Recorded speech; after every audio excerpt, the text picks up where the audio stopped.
man a weight, so he begins to lust after the things of the world without knowing that a script is being played out in his life, and he took an intelligence to arrive there.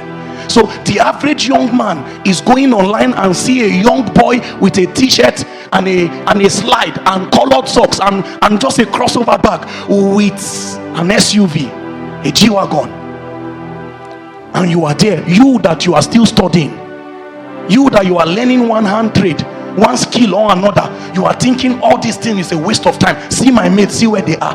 That heart posture to begin to yearn for the things, that was all Satan needed by taking Jesus to an exceeding high mountain, to impact upon him a sight, that the suggestion of that sight is to impact a lust in your soul. And scripture says, love not the world, neither the things that are inside the world, because if this world can make you love it, the love of the Father can never be in you. You will find out that at the end of your life, the summary statement of your life was that he possessed things. But the end of a man's life, greatness will not be measured by the abundance of possession. It will be measured by the weight of his obedience and alignment to the ordinance of God.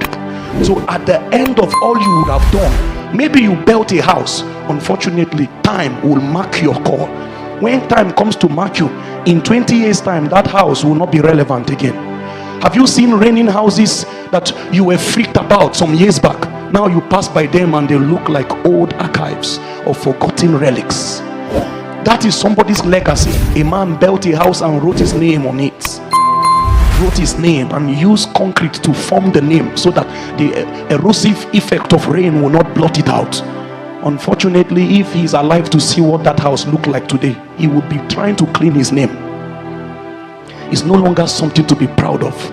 But unfortunately, the intelligence in darkness is such that a man will labor, but his labor will be the labor of a fool. There is a message that is domiciled in the three-dimensional world, and that's what I draw our attention to. The message is in the force of gravity. The force of gravity was intelligently put around the earth cross so that an immortal message can be communicated to spiritual men. And everybody who can discern the handwriting of the world will tell that there is a programming inside the cosmos to make that men will not ascend without a superior intelligence that will make, although there is gravity, planes fly because they use a superior law. There is gravity. A plane is made up of a metal. A metal is the material they use to build its body, so it's very dense. But in the face of this thing called gravity, a plane had to inculcate a higher law, the law of aerodynamics, that although gravity is real, but in the face of this other law, gravity is inconsequential. Any man who will prevail in the cosmos, you will conquer gravity. And the gravity of life is the things I bring to your eyes tonight. There are many things that keep men glued to the ground. And what is the ground? The ground is where you came from. The ground is the dust. The ground is your fallen nature. The ground is the flesh. And they made sure that this law will continue to pull you. Stay with the ground. Don't go anywhere. Stay. Every man who have had need and had the way to touch anything in God, they found a way to ascend. And your ascension is what Satan has made sure that if at least we set these systems like this, before he will remember his creator, he will not be in the days of his youth again. I've met many a man, believe me, who are trying by all means round the clock to strike relevant chords in their life in the evening stage of their life. They have gone to pursue all the things that are in Egypt. What they didn't realize is that Pharaoh will never give you enough to be okay. You will only have rations per day, so that you will need to work another day so you can get the bread for that day. You will be born as free men, but there is a system in the cosmos that will put chains in the hands of people.